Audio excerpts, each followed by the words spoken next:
I had a call and it was a woman saying that the guy that I was dating was wanted and was a convict. I was in danger. He had been in the newspaper, he'd been in prison. What you'd think when you get a call like that is that immediately you'd say, that's it, it's over. That isn't what happened though. What I didn't know was when that woman phoned me up, I was actually already pregnant with our first child. He had convinced me that we could renovate property, start a business. Just more and more things started to happen that made me realise eventually that she was right. He was a compulsive liar and a narcissist and probably, I think, borderline sociopath.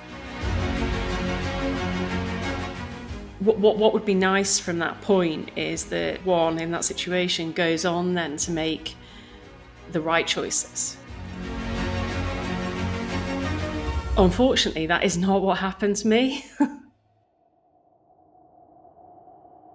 remember my dad stopping me on my wedding day and he said, "You don't have to do this. It's not too late." Sorry. Sorry. This wasn't my destiny. You can't get away from that until you remove the fear. If someone around you has high cortisol levels, you actually physically, your cortisol levels will increase physically because it emanates from them. Here I am, actually at the top of my game. If you looked at kind of me on paper or exam results or anything like that, it just wouldn't, it wouldn't be there. You could have sat in that space and just been depressed, been upset, sad, anxious, shamed. What was it that pulled you out? What was the one thing?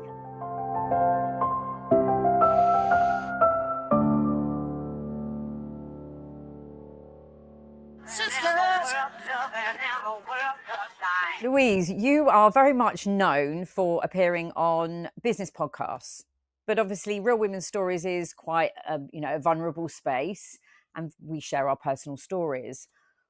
Why have you decided now to share your story?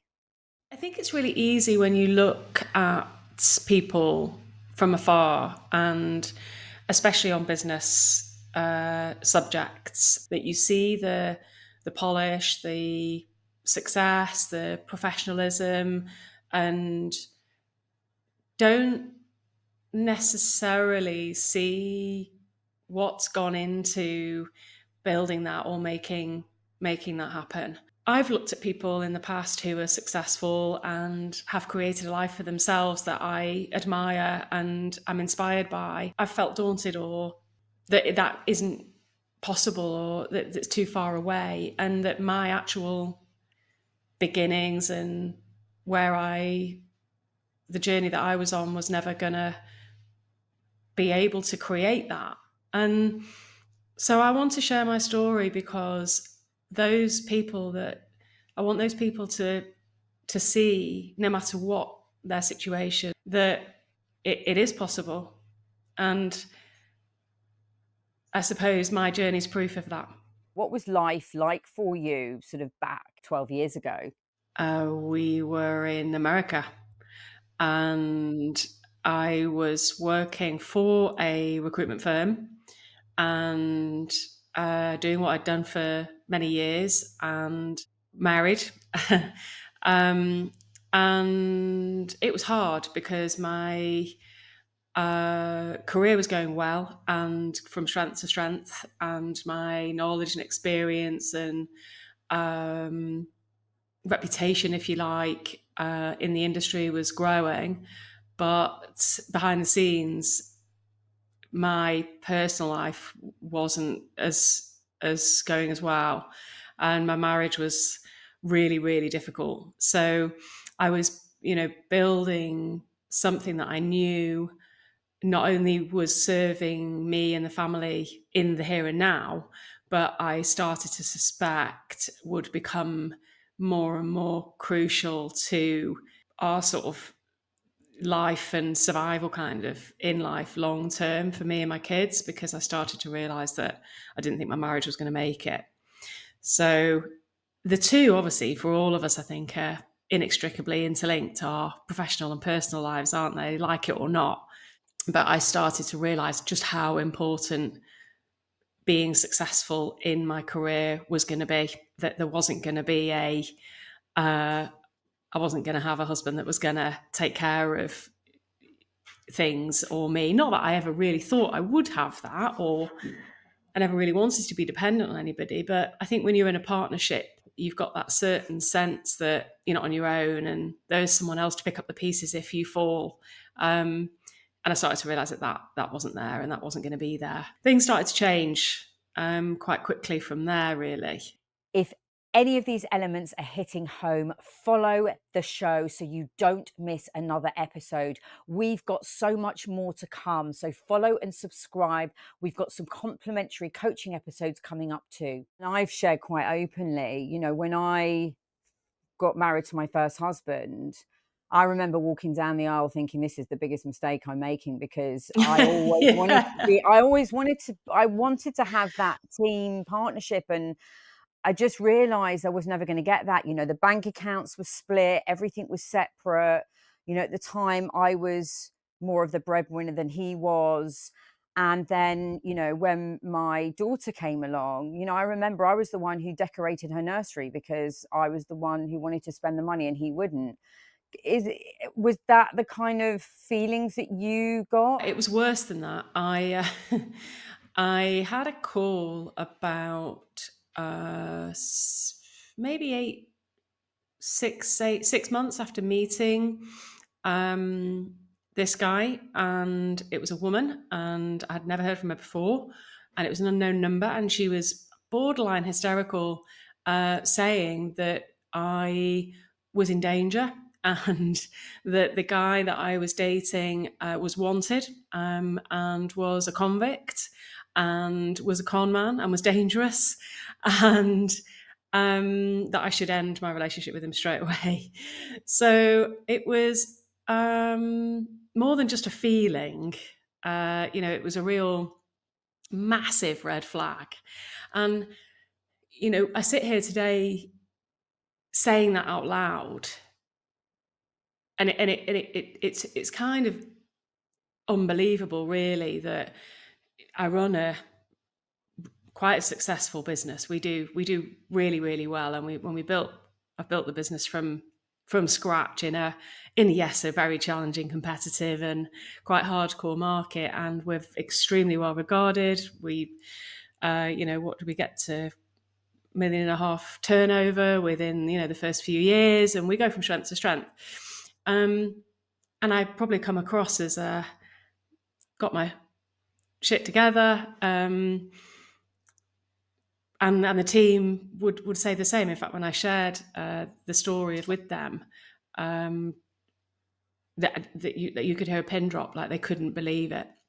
And what you'd think when you get a call like that is that immediately you'd say, right, out of my house, you know, that's it, it's over. That isn't what happened, though. That is not what happened. Unfortunately, and you know, you'd have to go back further to look at why. But my self-esteem at that time and my confidence was so low when I met him. You know, what are we talking about now? 19 years ago. That he convinced me that she was hysterical and was a crazed ex and was just trying to destroy his life. And actually he was misunderstood, and he'd been exiled, and he was prevented from seeing his daughter, which I only then really found out about. And this whole other story started developing, his side of the story. And I believed him. Because I was desperate to believe him, and he was the one that had shown me, you know, what I thought was love, what obviously wasn't, but the affection and the attention. And when you hear stories like this, I think, from women that on the face of it seem absolutely credible, capable, professional, smart, savvy, astute, you look back at what I listened to and then what I did and think, what on earth were you doing? Everything, every single sign and red flag was there to say, get the hell away from this guy. He is bad, bad, bad news. And I didn't. I wanted to, believe that he was a good guy. And so I had these kind of two different lives going on. I had this professional life that I knew I was starting to become more and more dependent on, and more I'd kind of thought over my life that was going to get less important, whilst the children and the personal and the marriage started to get stronger. And actually it was actually the other way around. And then behind the scenes I had this really unusual relationship developing where I wanted to believe everything he was telling me, but then over the 7-8 years we were together, just more and more things started to happen that made me realize eventually that she was right, of course. And we're friends now, and our children see each other now. And there's several women before her, and there are several women after, and I don't know how many other children. So it's unusual to be reflecting at this stage now, and thinking back to the signs I ignored, and there's a stigma around, or there certainly was for me, in that I'd made a commitment, I'd got married, and not only was I going to make my career a success, I was going to make my marriage a success, and it was going to work. And there was a sense of failing if it didn't. And so there was as much kind of determination of working out how to fix it. And in that, I was trying to work out how to fix things that I never was going to be able to fix. And just ploughing so much effort into that, that took me on a difficult path for many years. I mean, my situation was slightly different. Unbeknown to me, my ex was a heroin addict. I didn't even when I divorced him, I still didn't know it was heroin. Even after I'd put him in the Priory, I still didn't know. Oh my God. And to bring up a child in an environment where I was just so frightened about what I'd done. But like you, in the beginning, I was so determined to make it work. People were warning me. So talk me through, you were living in America, you find out this information, you're determined to make it work. What then? It was the second move we'd made. The first move was to France, to the south of France. He had convinced me that we could renovate property, start a business, and it was very, very difficult because he was a compulsive liar, basically, and a narcissist, and probably, I think, borderline sociopath.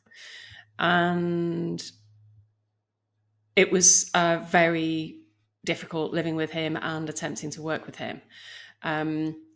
When we moved back to the UK, and I had started to get to the end of being able to deal with the lies mainly about money, but pretty much everything, anything. Couldn't get a straight answer on anything. What did you do today? Did you manage to pick up the check from this person, or did you manage to finish this? Yes. And that was just simply not true. Or just simple things that, and then much bigger things like taking credit cards out and not telling me, and increasing overdrafts and then spending it on things that I didn't really know about and not telling me. And then moving to America was a bit of a last chance saloon, really, because he convinced me that he could get a proper job and not swindle people, basically. That's what he was doing. So it turns out the reason that he'd been in prison, and he had this woman who had warned me, who I'm grateful to now, even though I didn't heed her advice. And I've tried to warn several women after that, and they're the same. They get sucked in. was that he had been in the newspaper, he'd been in prison. What he'd basically been doing was taking deposits. He'd gone to see a flat to rent, and then had he rented it very short term? I think, I don't know the full story because I wasn't with him at the time, but he'd managed to get the keys, I think, for a short time. Yes, I think he'd rented it on like a 3-month lease, a short term lease. And then he'd advertised it for rent and then basically taken like 7 deposits from other people to sublet it. And then he got on a plane and moved to a different country and just took like thousands of pounds with him of these deposits. Anyway, someone tracked him down, he got arrested, he got found guilty, and he ended up in prison for that. That was I think the first thing that he was in prison for, and there were several other things since then. And I didn't know that. He didn't tell me any of that when we got together. And what I didn't know was when that woman phoned me up, I was actually already pregnant with our first child.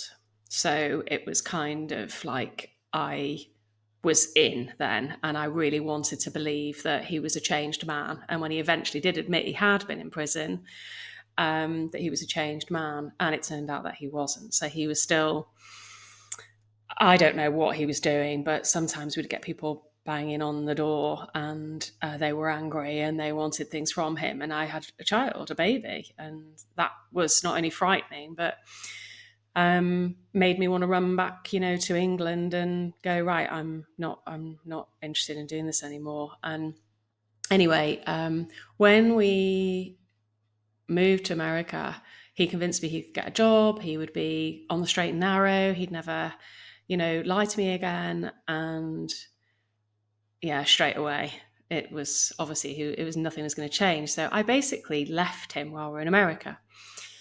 The problem with that is, I don't know whether you know or have had any experience of women that have divorced in different countries, because in some countries, when you divorce, the law says that you can't move from that place until the children are 18.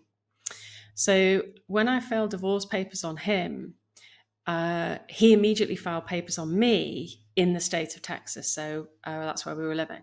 And if we divorced in Texas, it would mean that I couldn't leave until the children were 18. I had no family support. I was looking after 2, one in, a baby, and so basically a jurisdiction case came about where I was wanting the divorce to go through in the UK, which would mean I could move back to the UK with the kids. And he was fighting a case which would mean that if I did move back to the UK with the kids, I would be arrested for parental abduction and the children would be taken off me. So that was really stressful. That was, I think, the most stressful time, save all the aggressive behavior and the alcoholism. So he wasn't a heroin addict, but he was an alcoholic. And eventually, odd £1,000 later, I won the jurisdiction case, and the case was heard in the UK, and the divorce went through in the UK, and he disappeared. I moved back to the UK, and I don't know what happened to him. So we didn't hear from him for years and years. He obviously didn't want to see the kids and didn't try to see them. And I had to rebuild. I mean, I wasn't upset that he wasn't around because he'd caused so much trouble. And we got settled back in the UK from scratch. Basically, that was where I moved back in to my mum's, because by that time he'd overdrafted everything. Credit cards were way bigger than I could manage. I only just managed to close out things in the US, because you can't go back into the US if you don't close out everything properly. But I had nothing, absolutely nothing, and no credit rating in the UK. I couldn't even get like a £200 credit card, never mind like a rental contract on a house. Harry was in nappies, and my mum's house is lovely, but it's little and it's beautiful. So we were all squashed into the little house and the kids, and Harry went to a little local nursery, and I felt safe, like for the first time in ages. Yeah. And that was incredible. I remember reading, you said that there was a lot of love in that house. Yeah. It might have been a small room that you were all living in, but there was so much love around you. Sorry.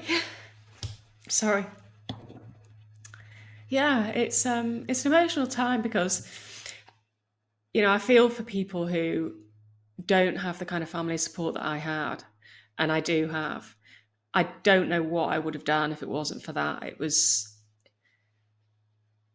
such unconditional support, and looking back, what they must have seen, and I remember you shared kindly just a few minutes ago that walking down the aisle, you kind of knew. I remember my dad stopping me on my wedding day just before I was about to get into the car to go to the church, and he said, "You don't have to do this.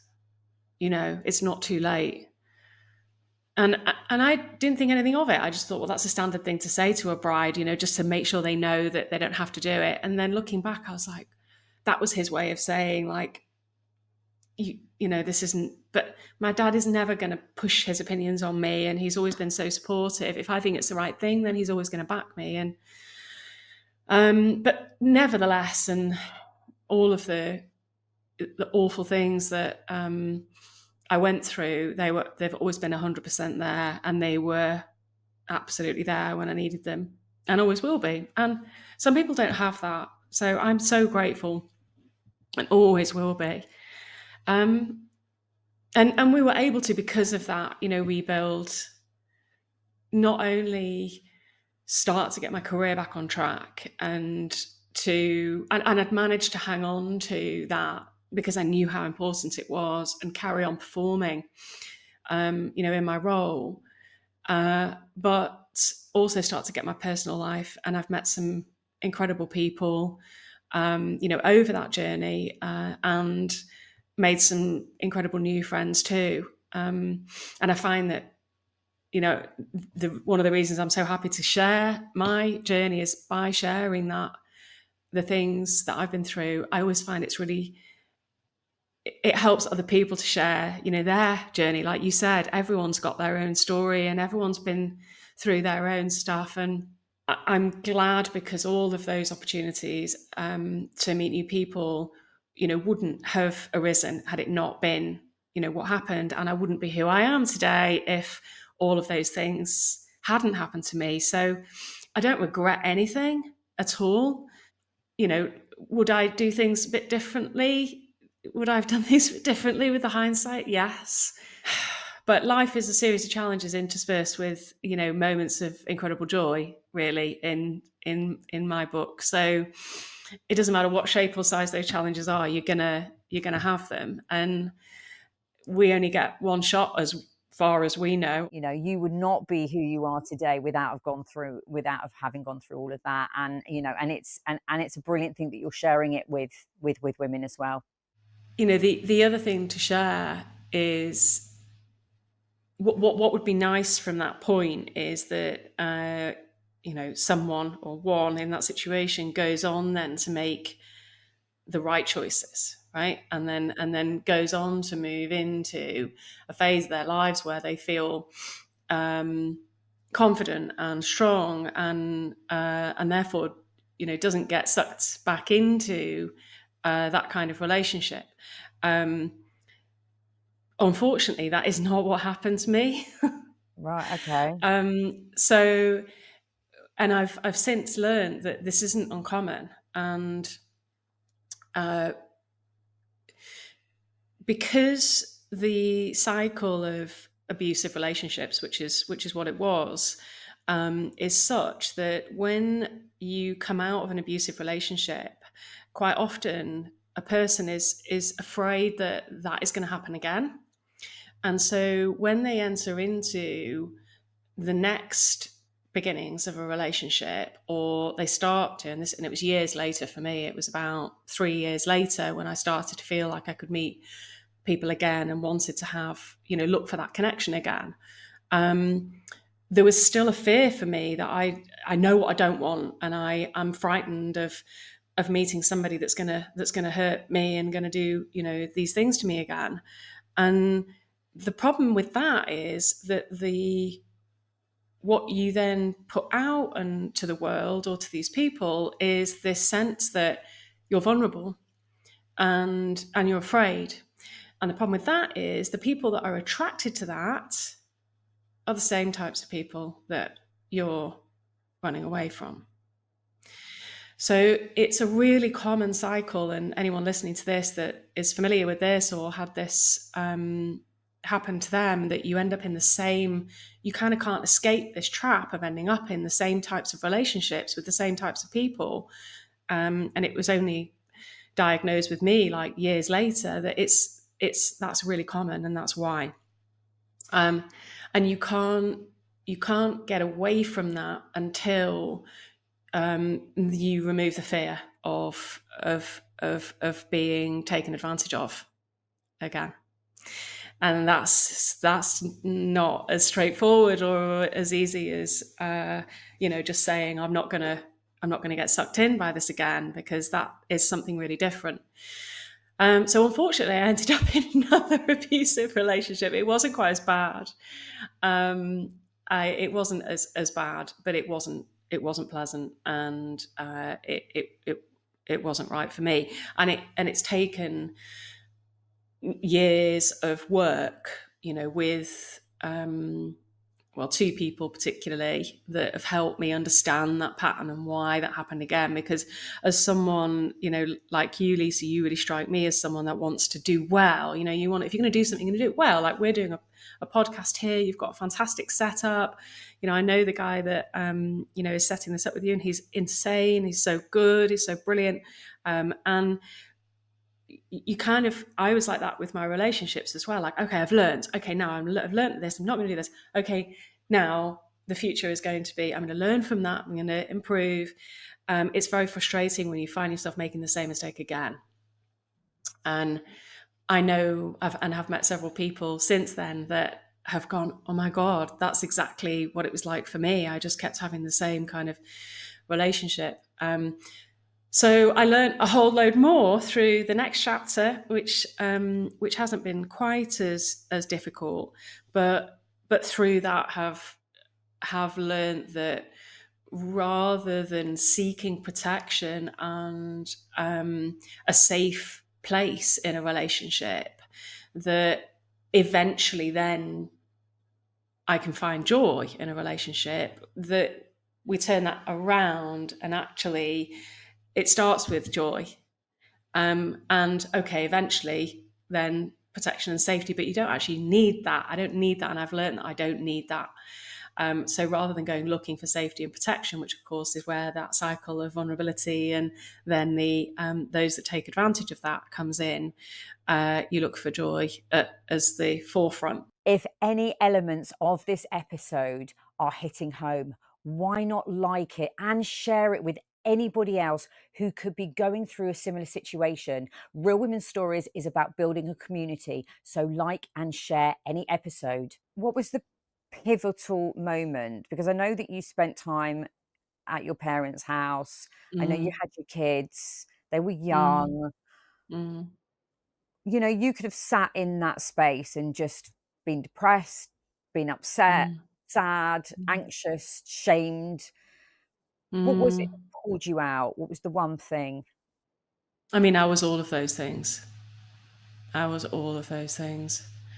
Very embarrassed, ashamed, frustrated that I'd, got it wrong, made mistakes.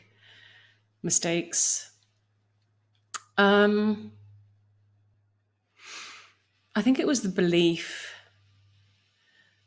It was this unwavering belief that particularly my mum had in me, that this wasn't, the end, that this wasn't my destiny, that this was just a temporary challenge along the way, really. I don't know how or why, she always believed that I was capable of so much, but she did. She always had absolutely no doubt. And it's crazy, really. God, it's making me upset again. Yeah, it's crazy. I don't know why. I don't know how, because I wasn't particularly bright. I did okay at school. I went to a very, very good school. And so I was absolutely middle of the road in that school. In a less excellent school, I probably would have been, maybe marginally above average, but I was a real average student. I didn't particularly excel or shine at anything. And, so I'd say that to anybody listening to this that has a background that isn't, shiny or high potential, because I definitely wasn't. And yet here I am, dare I say it, like factually at the top of my game. Like there's nobody that does what I do better than me. And I don't like to say that, but that's the reality. And if you looked at kind of me on paper or exam results or anything like that, it just wouldn't, it wouldn't be there. The signs weren't there for anybody else, I don't think. But for my mother, she just knew. And maybe that's what's caused, this just relentless kind of pursuit of that destiny of what I'm going to be good at. So yeah, I think that's probably that's the one thing that kept me and has kept me going. She's always painted this picture of, well, yes, but now you can do this, and now you'll do this, and you will do it. And it's always just been kind of assumed and almost like it's preordained that I would be really successful. And so I kind of couldn't help but then live that and live that future, really, because she just paved it as a given, really, but didn't do any of it. She didn't do it for me. No, but she I very gave much, you. did it myself. Yeah, Yeah. but I can, it's interesting how you say, dare I say it? You should feel so proud of everything you've achieved. You should speak it out with truth and feel proud about it, because your mum just gave you that love and that belief system that you Yeah. didn't have Yeah. within yourself. And it's something that's so small, but so Mm, magical, that literally it's like that little push that she gave you mm, that allowed you mm, to go, yeah, I can do this. I can do this. mm, And like you say, it doesn't matter what your background is, how academic you are. If you've got that one person who gives you mm, that glimmer of, you're great, you can do this, it's just a blip in the road. mm, When you hear mm, that, God, the world's your oyster. You can achieve mm.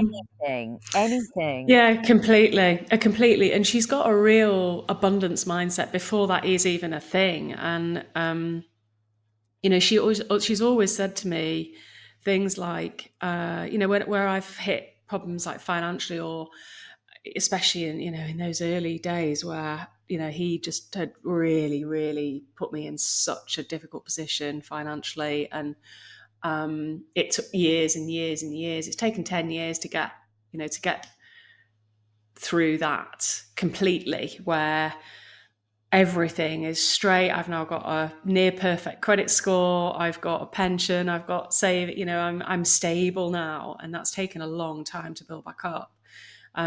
But even in those early days, and she's always just said to me, "Don't worry, darling. It's just a temporary cash flow problem. It's always just been a small hurdle to get over, because the journey is this." And it's just, someone said to me, actually, there's a great guy in our mastery group, a guy called Jess Biller, who is fantastic, and he said, I always think life's a bit like and business is a bit like walking up a mountain doing a yo-yo. If you focus on the yo-yo, it's just like up and down, good day, shit day, good day, or bad day, whatever.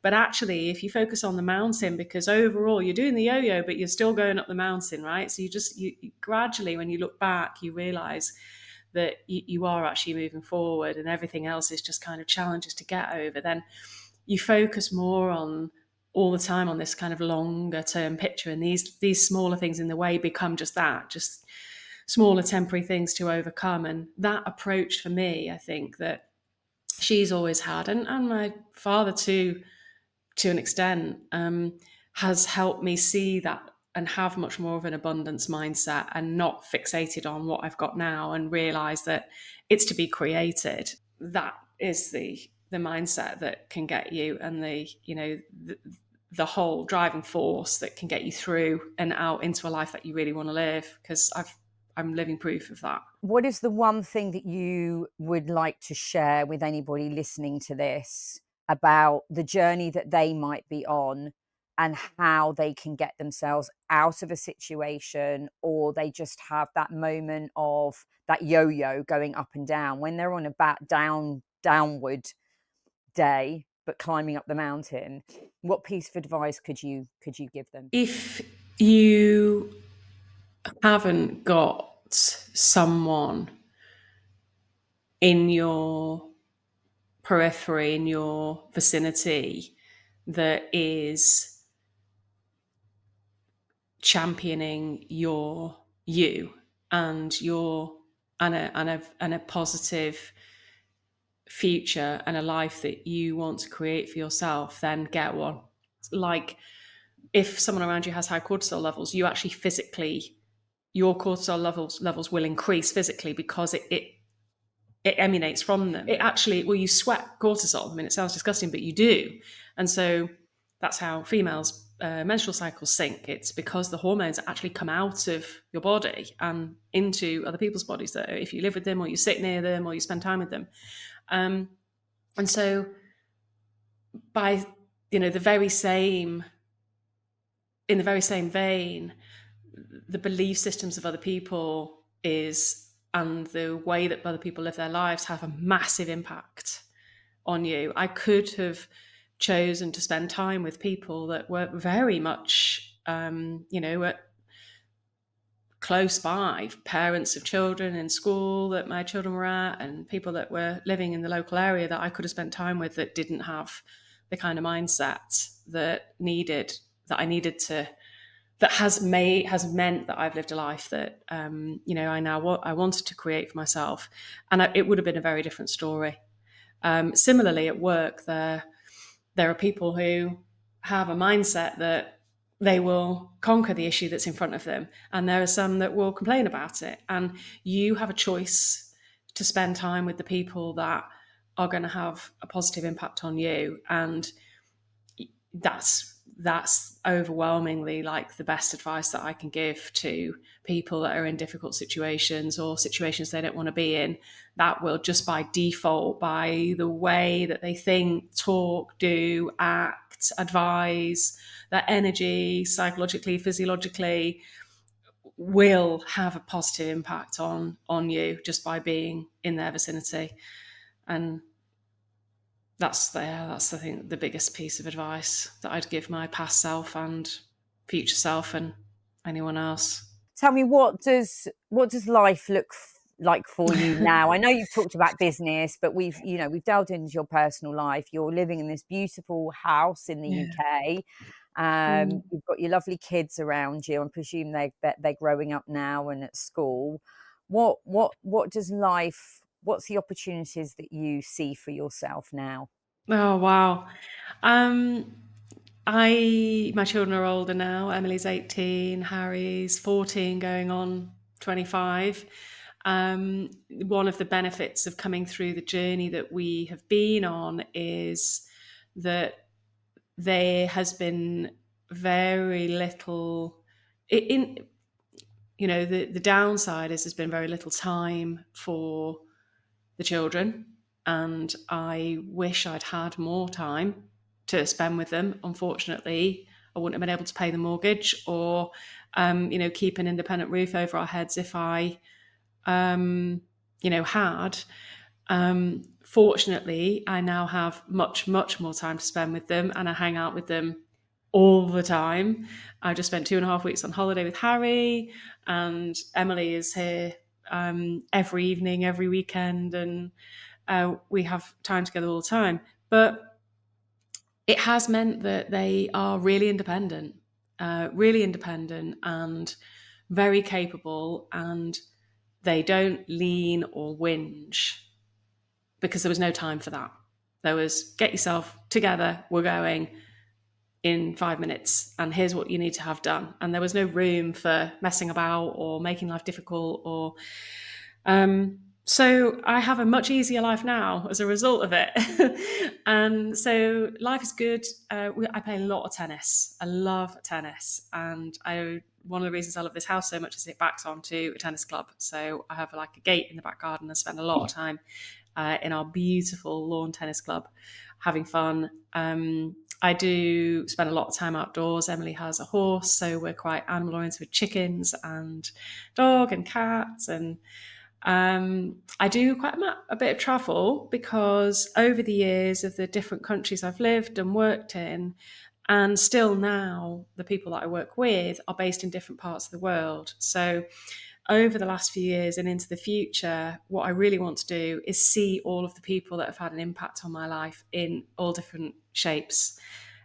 From people I've worked with to people that I've lived near to before, old neighbours, and I want to go back and see them and meet in person people I've worked with remotely for years but not met before. And so that's already taken me to Australia, and I was there last year, and that was amazing. I'm going to a wedding in Brazil, in Sao Paulo, which I'm really excited about. And so that, and then Japan 2026, and I'll see two friends over there. So gradually, kind of my work and personal life start to forge more into a personal, these relationships that we build through work. I mean, often they start as work relationships, don't they? And a lot of people that probably listening to this, women particularly, find common ground with their work colleagues and then end up as really good friends. And that's happened to me. And do you feel that, because I think this is an important question, and it is, I guess it's quite bold of me to ask you, because you have been through relationships before and you have felt that you're in a place where you know what you're looking for. Do you feel that you're ready for joy and love again? Yeah, I do. Yeah. It's been 3.5 years now since I split up with my most recent partner, and I am not looking for safety and security and someone to protect me, which is great. I am open to meeting someone who is also about finding joy in the simplest things, and yeah, and sharing joy in life. So if that happens, great. I'm not actively, um, I remember there was a time where, gosh, and those listening probably been down similar routes with the dating world as it is now and online dating. And when we carry out a search project for a client, then it's very much a project. We will systematically identify all of the people that look to be right for that project, and then we'll approach them and carry out a headhunting exercise. And it's funny how many overlaps there are, or there can be, with dating.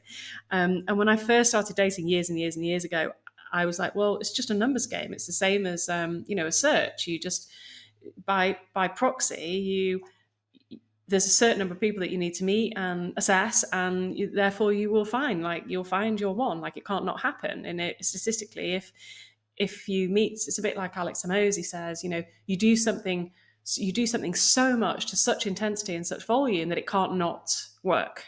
Basically, that's his approach to sales in many ways, and that's how I went about it. Oh God. Um, yeah, you could say no wonder it went wrong. That isn't actually how I ended up meeting him. I met him through someone else, but yeah, that's not my approach this time. It's very much more organic. As women, we sometimes feel guilty because we've had to be the providers, we've had to go out to work. And I was the same, I was bringing up my daughter on my own, and I've always been that independent person. Although my husband is very, very supportive, I still wanted to, I wanted to bring in the money for my child as much as, he was supporting me as well. And my parents used to say, Lisa, why do you really need to work that hard? You're stressed out, you need to work. And I was like, yeah, I do. And I don't think my kids have turned out badly at all. If there's any other message that you want to share on that note, because as women who are struggling, and yes, we do have to work, but then once you've been through those challenges, you want to keep on going, you want to keep on building. And our kids don't miss out. They just have a different version, don't they? They just have a different version. And like you, I'm able to spend more time with my kids who are more adults now. Yeah, absolutely. I mean, I the guilt, God, the guilt that, I'm sure you've been through, and I most certainly have suffered from over the years of dropping. Harry was particularly clingy, and no surprise really because of the relationship that I was in and what was happening. The amount of cortisol that was going on there that was being passed on to him, and it's amazing he's turned out the way he has actually. But he was a very, very difficult child, colic, very badly behaved, really challenging. And all of the challenges that we've been through and the things that Emily has witnessed and experienced as a young child, children should not have to go through. Should not have to go through that. And dropping Harry at daycare in the States, a foreign country, even Emily started school in France and didn't speak the language, and they used to cry and cry and cry and peel off me, and the guilt going to work, it was awful. I've been there. I've absolutely been there. And racing back down the motorway to get them, pick them up, and being the only person that can pick them up, and them sitting on the steps outside the daycare because the daycare's shut, basically, and they're on their own, and it's absolutely heartbreaking. It's been so difficult. I remember doing calls when online, when it was Skype, before COVID and the Zoom phenomenon and all that. Still breastfeeding at the same time as doing business calls, obviously because that was the only way. And there was no one else that was going to look after the baby and bring the money in. And so, yeah, I've been there. And what I can say is that, my God, Harry's a straight A scholarship student. So from an academic perspective, he's in one of the best schools around here because he got an academic scholarship into it. Emily has just got her first proper job in her dream industry, the equine industry, as an e-commerce assistant. And it combines everything she loves about marketing and horses. And they are happy, healthy, active, caring and loving. And I couldn't ask for more. And as far as I can see, there's nothing that I would have done differently, because they're everything that they should be, and I wanted them to be, and they want to be for themselves. So how can I regret anything? So trust that you're doing the right thing by your children, by setting an example, by letting the people that do their job and picking the best people to do that job, to care for them or to engage them and stimulate their brains and their young minds, and to bring those people together by picking the right daycare or the right childminder or the right people and trust them to do their job while you do yours. And as long as you're always there, and I've always been a constant for the kids, it's always been me. Okay, everything else has kind of changed as we've gone all the time, but I've remained constant, and that's been enough. Thank you for sharing your story. And I really do feel connected to you. I know we haven't met in person. I can't wait to meet you one day. I hope we do.